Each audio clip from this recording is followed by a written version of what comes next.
Le constat est alarmant. Des poteaux d'éclairage public sans porte de visite, des câbles électriques laissés à l'air libre. Se promener à Tanger sur la corniche de Meqala n'est pas sans danger.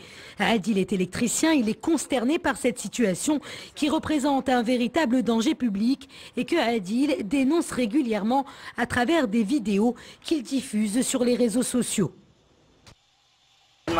Vous voyez ici, il y a 4 câbles, 3 phases et un neutre. Ils ne sont pas protégés.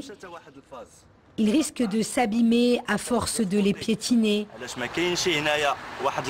Et avec la présence d'eau de pluie, n'importe quel passant peut s'électrocuter en marchant dessus.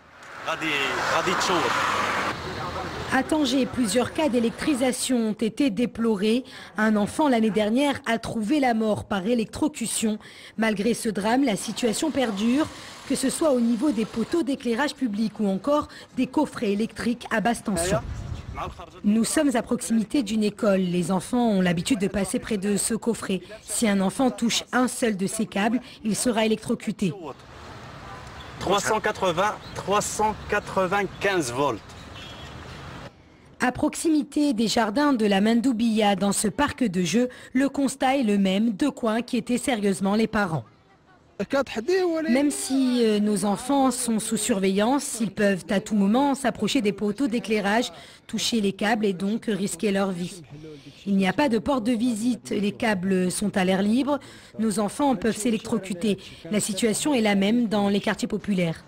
Que font donc les autorités? Doit-on parler de laxisme? Les services de la mairie sont responsables de l'éclairage public et de sa maintenance.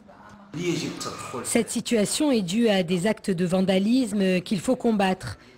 Les poteaux d'éclairage public qui n'ont pas de porte de visite constituent un véritable danger. Nous en avons conscience.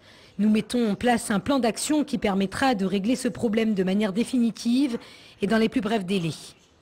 Quant aux coffrets d'électricité à basse tension, leur maintenance est de la responsabilité de la société de distribution de l'eau et de l'électricité. De son côté, la société de gestion déléguée de l'eau et de l'électricité du Nord déplore aussi cette situation et condamne également des actes de vandalisme répétés. En attendant la mise en place d'actions concrètes, Adil ne reste pas les bras croisés. Avec les moyens du bord, il tente d'écarter le danger. Une solution provisoire, mais surtout un bel exemple de civisme.